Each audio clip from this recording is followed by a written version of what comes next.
Amerika Davlat Majlisining Xitoy ishlari ijroiya komiteti yangi dokladida Sharqiy Turkistonda insoniyatga qarshi jinoyatlar, hatto texi irqiy qirg'inchilik yuz berayotgan bo'lishi mumkinligi to'g'risida yangi isbotlar borligini aytdi. Xitoy ishlari ijroiya komiteti 14 yanvar kuni rasmiy e'lon qilgan dokladida Xitoy hukumatining Uyg'ur elida atalmish kasbiy tarbiyalash markazi nomidagi lagerlarni qurib, Uyg'urlarga sesimliq ziyonkashlik qilganligini qattiq ayblagan. Shundaqla yana Xitoy Amerikada yashayotgan Uyg'urlarni parakanda qildi deb tanqid qilgan.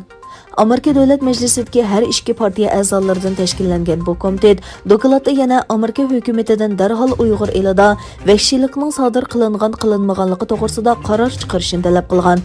Amerika hukumati odatda bunday talabga 90 kun ichida javob berishi kerak ekan.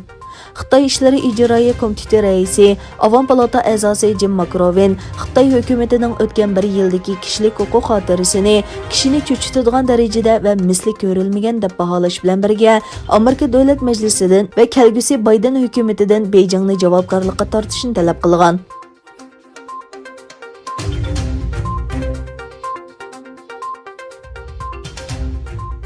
Kanadaning Yer shari ishlari ministrligi va uning qarmog'idagi Kanada savdo xizmati komissariyati 12 yanvar savdo hujjati e'lon qilib, Kanada shirkatlarini va paycheklarini Xitoyning Sharqiy Turkistonga munosabatlik muassasalari bilan bo'lgan savdo aloqasida sezgur bo'lishini, bu o'rinlarning Uyg'ur majburiy emgakini ishlatayotgan bo'lishi mumkinligini ogohlantirib, bundaq o'rinlar bilan savdo aloqasi qilishning inovatga daxli yetkazadiganligi, uning qonuniy badli borligini bildirgan.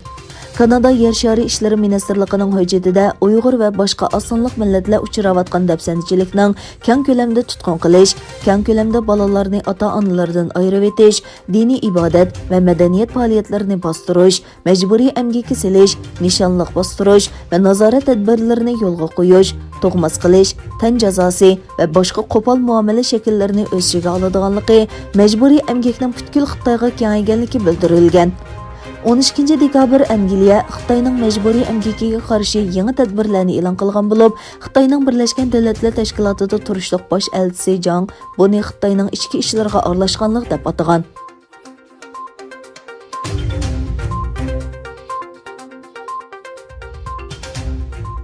Türkiyədə hakimiyyət beşidəki Adalet və Tərəqqiyat Partiyasının bayonatçısı Ömərçəlik Xitay bilan Türkiyə arasında imzalanğan və Uyğurlar arasında əndişə payda qılğan cinayətçilərni ötküzüb beriş kelişimi haqqında toxtaldı. Aq Partiya Mərkəzi İdarə Heyət əzaları yığınından keyin söz qılğan Ömərçəlik, bu biz nurgun dövlətlər bilan tüzgən adətdəki xalqara qanunlarga uyğun bir ötküzüb beriş kelişimi. 32 dövlət bilan bu xil kelişimimiz var. Parlament Türkiyədəki ən ali qarar çıxarğıcı orun. Onu Uyghur qarindoshlarımızga qarshi kelishim sifatida o'tirg'a qo'yish bakmi xato. Bu jinoyatchilarni o'tkazib berishga munosabatlik bir kelishim. Biz bu masalaga bo'lgan sezgurligimizni Xitoy bilan o'rtoqlashimiz dedi. Uyghur Türklerine karşı bir olumsuz tutum söz konusu olduğunda buna karşı susmamız, görmezden gelmemiz ya da bununla ilgilenmiyormuşuz gibi bir tutum asla söz konusu değildir. Yana bir tarafdan Türkiye Demokratiya ve Bösüş Partiyasi Xitoy imzalagan ve Prezident Recep Tayyip Erdoğan'ның tasdiqi bilan Türkiye Büyük Millet Meclisiga sunulishini saqlayotgan o'tkazib berish kelishimi haqida Tashqi ishlar ministri Mavlud Çavuşoğlu'dan 8 moddalik savol so'radi.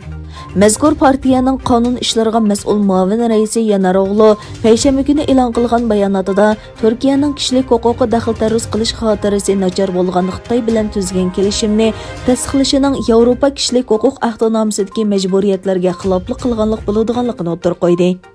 Bu kelishimning Xitoy xalq qurultayida tasdiqlanishi Uyg'ur diasporasida andisha paydo qildi.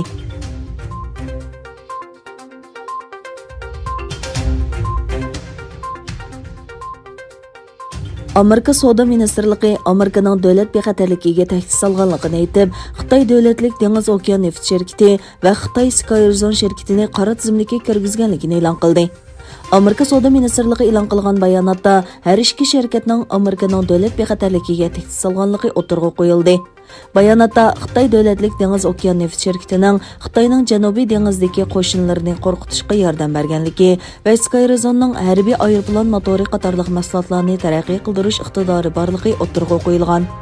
Amerika Savdo ministri Wilbur Ross Xitoyning Janubiy dengizdagi beparvolik va tajovuzchilik harakatlari va qurol-yarog' texnikasiga erishishdagi tajovuzchilik pozitsiyasining Amerika va xalqaro jamiyatning bexatarligiga tahdid elib keladiganligini bayon qildi.